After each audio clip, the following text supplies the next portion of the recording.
김건희 특검이 통일교의 민주당 지원 의혹 수사에 소극 대응했다는 선택적 수사 논란이 이어지는 가운데 오늘 오후 재판에서 추가 폭로가 이어질지 주목됩니다. 네, 어제 이재명 대통령이 또다시 정치에 개입한 종교단체 해산 방안을 검토하라고 지시했는데요. 관련 법적 쟁점을 서정빈 변호사와 함께 짚어보겠습니다. 어서 오세요.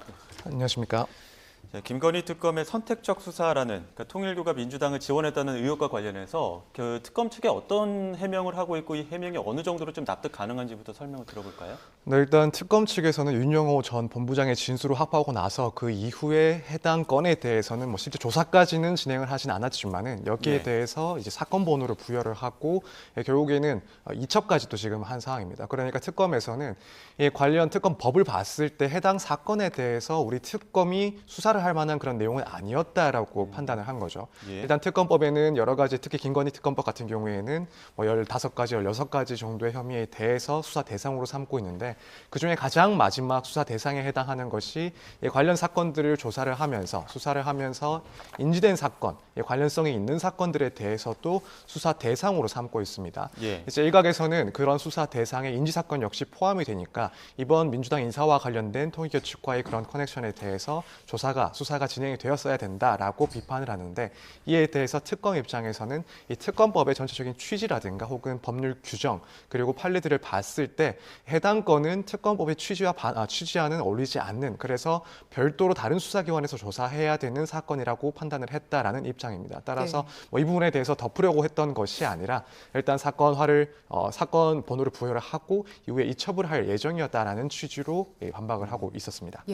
그동안 특검 쪽에서는 그 수사하면서 인지된 별건 수사들 진행하면서 그럼 어떤 논리로 주장을 해왔습니까? 사실 해당 인지 사건 관련된 규정을 상당히 좀 폭넓게 해석을 해왔던 것 아닌가라고 좀 이해를 해볼 수 있을 것 같습니다. 특검 입장에서는 일단 기초적인 그런 사실관계가 동일하거나 혹은 동기나 증거가 공통되는 경우에는 이렇게 인지 사건으로서 수사를 진행할 수 있다라는 입장을 상당히 좀 취해왔던 것으로 보이고 그렇기 때문에 이런 본류가 아닌 일종의 파생된 사건들에 대해서도 특검 측에서는 상당히 좀 적극적으로 수사 의지를 보이면서 진행을 해왔던 상으로 저는 이해를 하고 있습니다. 그러다 보니까 이 기존의 특검에서 상당히 많은 사건들의 그런 인지 사건까지 포함한 그런 대상들을 수사를 해왔는데 유독 이제 민주당과 관련된 이 사건에 대해서는 수사를 직접 하지 않았다라는 점에 대해서는 그렇다면은 형평성 차원에서 혹은 국민의 법감정 차원에서 이러한 태도를 이해할 수 있느냐라는 비판이 나오는 것도 충분히 좀 이해가 가지 않나 이렇게 생각이 됩니다. 지금 특검 측에서는 어제 이제 관련된 의혹을 국수본에 이첩을 했는데 사건을 이게 지금 인지하고 나서 시간이 꽤 지나다 보니까 앞서 사건 번호도 부여했다고는 했지만 좀 늦은 측면이 있지 않습니까? 이 부분에 대해서는 좀 어떻게 해명이 가능할까요? 근데 사실 그 부분은 비판을 피하기가 조금 힘들지 않을까라고 생각이 됩니다. 우선 지금 알려진 바에 의하면 관련해서 윤영호 전 본부장의 진술이 나온 때가 8월 정도로 이해를 하고 있는데 이제 사건 번호가 부여된 때가 11월 정도에 부여됐다 이렇게 지금 보도가 나오고 있습니다. 그러면 최소한 2개월 이상 3개월 정도 이 사건 번호가 부여됐는데 시간이 많이 소요가 됐던 것으로 보입니다. 물론 그 사이에 실제로 추가적인 실질적인 수사를 했다라면 모르겠지만 지금까지 특검의 그런 주장 내용을 봤을 때는 이제 실제 수사까지는 나아가지 않은 상황이었다라고 보입니다. 그렇다면은 사실 이 기간 동안 해당 건에 대해서 사건 번호도 부여하지 않았다는 것은 분명히 늑장 대처다라는 비판을 피할 수가 없지 않을까. 물론 한편으로 특검 입장에서 생각을 해봤을 때 해당 사건이 이제 본류 사건과는 거리감이 좀 있다라는 것은 분명히 맞는 사실인 것 같습니다.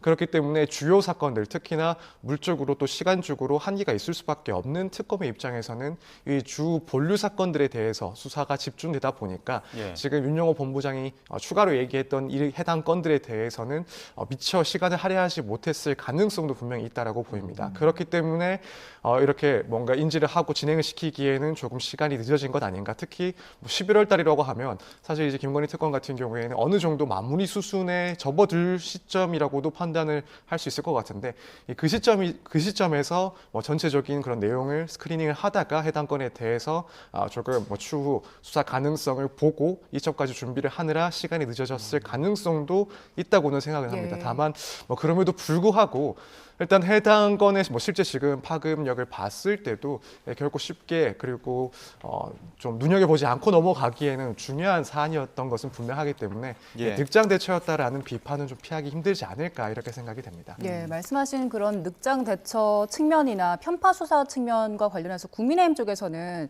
직무유기 그리고 정치적 중립 의무를 위반했다라고 하면서 특검 수사팀 전원 고발할 것이다 이렇게 예고를 했거든요. 특검을 고발하면 수사는 누가 하게 되는 겁니까? 일단 특검을 고발하게 되면 결국에는 뭐 거기에 해당되는 소속 공무원들의 직위에 따라서 조금 달라지긴 하겠지만 일반적으로는 수사기관, 그러니까 뭐 경찰에서 수사가 진행이 될 수도 있고 혹은 이제 일부 직원들에 대해서는 공수처에서도 이제 수사를 할 수 있을 것으로 보입니다. 일단 만약 고발이 됐고 또 수사가 진행이 된다라고 한다면 결국 이제 관건은 이 건에 대해서 직무유기에 해당을 한다고 볼 수 있을지 이 부분이 가장 큰 문제가 될 것으로 보입니다. 다만 이제 여기에 대해서 실제로 수사가 들어갔을 때 그리고 결론을 조금 예측을 해 본다면 직무유기 성립 가능성은 조금 낮지 않나라는 생각이 듭니다. 일단 직무유기라는 것이 결국에는 고의적으로 해당 사건에 대해서 그런 업무를 방치했을 때 그리고 그러한 사실이 인정이 됐을 때 인정이 되는 범죄인데 사실 수사기관에서 해당 건에 대해서 뭐 수사 대상으로 할지 혹은 이첩 사항으로 할지 여기에 대해서는 상당한 재량권이 인정이 될 수밖에 없습니다. 그리고 이첩을 한다 하더라도 그 시기가 언제가 적정하고 언제면은 뭐 직무유기에 해당할 만큼 늦었다고 볼 것인지 언제까지 이런 이첩을 했어야 이런 고의가 인정되지 않을 것인지 사실 그 기준을 명확하게 세우는 것도 상당히 힘듭니다. 예. 그렇다면 지금까지의 상황을 봤을 때 그러니까 특검에서는 해당 진술을 청취를 하고 어쨌든 사건 번호를 이후에 부여를 하고 또 이첩까지 나아갔다라는 사정들을 봤을 때는 이것을 이제 범죄가 성립했다라고 볼 정도로 고의가 있었다. 이 직무를 방임하고 유기할 만한 그런 고의가 있었다라고 판단받는 것은 상당히 어렵다라는 판단을 생각을 하고 있습니다. 그렇기 네. 때문에 이제 뭐 고발이 된다 하더라도 실제 범죄가 성립했다라고 보기에는 어려운 지점이 분명히 많을